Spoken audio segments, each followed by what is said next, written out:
इतिहास में ना कुछ किरदार ऐसे होते हैं जिनके बारे में जितनी भी बात करो कम लगती है। सम्राट अशोक बिल्कुल वैसे ही हैं। एक ही शख्स जिसके नाम के साथ जुड़ती है भयानक क्रूरता और साथ ही अपार करुणा। कमाल है ना? तो चलिए आज इसी उलझी हुई कहानी को थोड़ा सुलझाने की कोशिश करते हैं। तो अशोक की कहानी का पहला पन्ना जो खुलता है वो उनकी एक बहुत ही कह सकते हैं डरावनी छवि दिखाता है। किस्से कहानियों में उन्हें एक ऐसे बेरहम राजा के तौर पर पेश किया गया है जो सत्ता के लिए कुछ भी कर सकता था। और सबसे मशहूर किस्सा तो शायद सबने ही सुना ही होगा कि राजगद्दी पाने के लिए उन्होंने अपने ही 99 भाइयों को मौत के घाट उतार दिया था। सोचिए जरा, इसी वजह से उनका नाम पड़ गया था चंड अशोक, मतलब क्रूर अशोक। लेकिन कहानी यहाँ खत्म नहीं होती।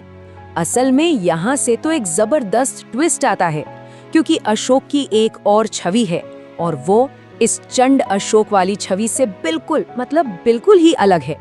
एक धर्मात्मा, एक संत जैसे राजा की छवि, जिसने अपनी पूरी जिंदगी शांति और अच्छाई फैलाने में लगा दी। और ये सिर्फ बातें नहीं थीं, कहा तो ये भी जाता है कि उन्होंने अपने पूरे साम्राज्य में एक दो नहीं बल्कि 48,000 बौद्ध स्तूप बनवाए।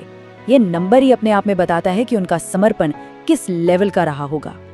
तो अब सवाल यही खड़ा होता है कि इन दो बिल्कुल अलग अलग तस्वीरों में से असली अशोक कौन है? भाई, एक ही इंसान इतना क्रूर और फिर इतना दयालु, ये कैसे हो सकता है? आखिर सच है क्या? और इस पूरी पहेली का जवाब वो छिपा है अशोक की जिंदगी की एक बहुत बड़ी घटना में। एक ऐसी घटना जिसने सब कुछ बदल कर रख दिया। हम बात कर रहे हैं कलिंग के महाविनाशक युद्ध की।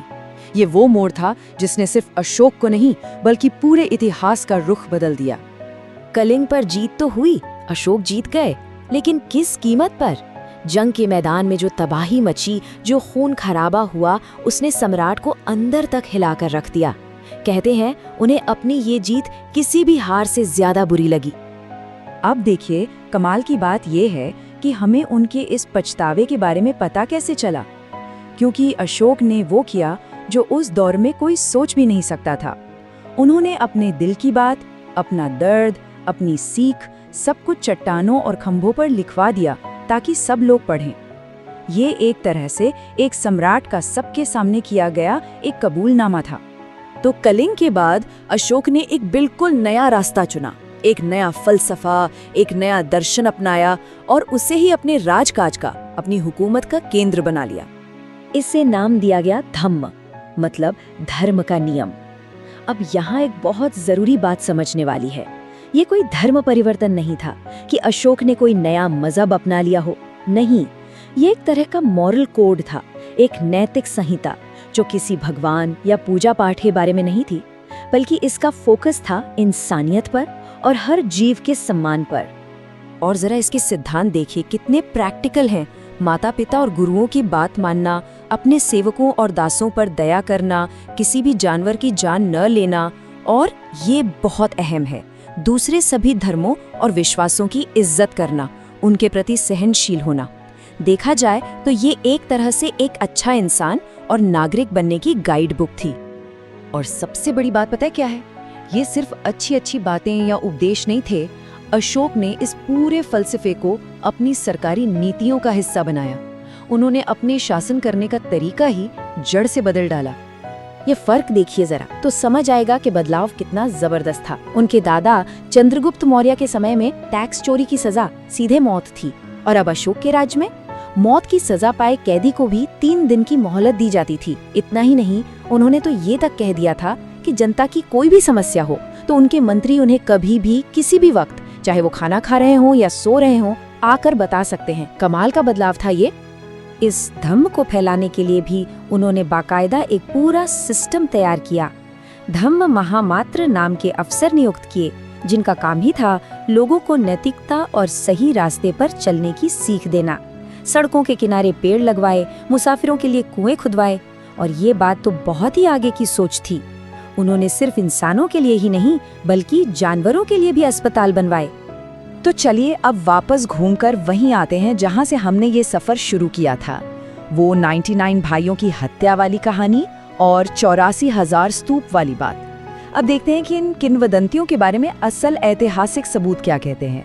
एक बहुत मशहूर कहानी है कि अशोक के बेटे महेंद्र ने अकेले ही पूरे श्रीलंका में बौद्ध धर्म का प्रचार किया। लेकिन जब हम अशोक के खुद के शिलालेखों को पढ़ते हैं तो तस्वीर कुछ और ही नजर आती है। वो बताते हैं कि ये एक बहुत बड़ा और सुनियोजित मिशनरी अभियान था। कई दूतों को सिर्फ श्रीलंका ही नहीं बल्कि ग्रीस, मिस्र, मैसूर, कश्मीर इन जैसे दूर दूर के देशों में भेजा गया था। और अब आते हैं सबसे चौंकाने वाली बात पर।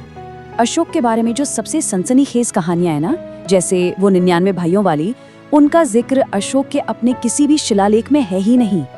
तो फिर सवाल उठता है कि ये कहानियां आई कहां से? ये आई सदियों बाद लिखे गए बौद्ध ग्रंथों से, जैसे कि अशोकावदान। इन कहानियों का मकसद शायद अशोक के बदलाव को और ज्यादा ड्रामेटिक बनाना था। मतलब ये दिखाना कि देखो कितना क्रूर राजा था जो धर्म के रास्ते पर आकर कितना महान बन गया। तो फिर अशोक की असली विरासत क्या मानी जाए?